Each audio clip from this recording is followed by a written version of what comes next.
הנוסח. עכשיו רבותיי, מה האמת? שיש שתי נוסחאות. יש נוסחה להדליק נר של חנוכה, ויש נוסחה להדליק נר חנוכה. בואו תקשיבו דבר נפלא. איך אנחנו אומרים בשבת? נרות של שבת. להדליק נרות של שבת, נכון? ובחנוכה, מה ההבדל בין חנוכה לבין שבת? אני מסביר את היסוד, תראו כמה זה מתוק ונפלא. רבותיי, יש הבדל בין הספרדים לבין האשכנזים. האשכנזים מתי מדליקים נרות? בשקיעה.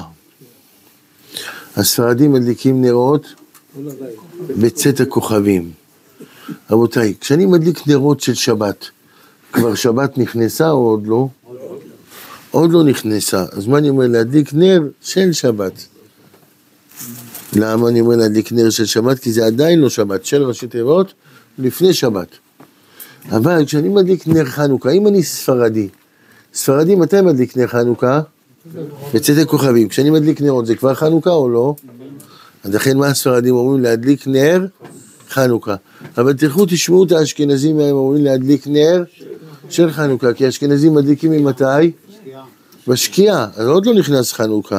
אז תזכרו את זה יפה, שהאשכנזים בשבת להדליק נר של חנוכה, בחנוכה להדליק, אמרתי בשבת להדליק נר של שבת, בחנוכה להדליק נר חנוכה. למה? מה הסיבה? הסיבה העיקרית, רבותיי, מה שאמרתי.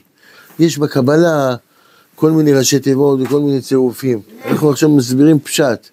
בשבת אתה מדליק לפני שבת, אתה אומר של שבת, שייך לשבת. בחנוכה אצל הספרדים, אתה כבר בתוך חנוכה, נכנס צאת הכוכבים. תדליק נר חנוכה. אשכנזים מדליקים לפני צאת הכוכבים בשקיעה, מה הם מברכים להדליק נר של חנוכה.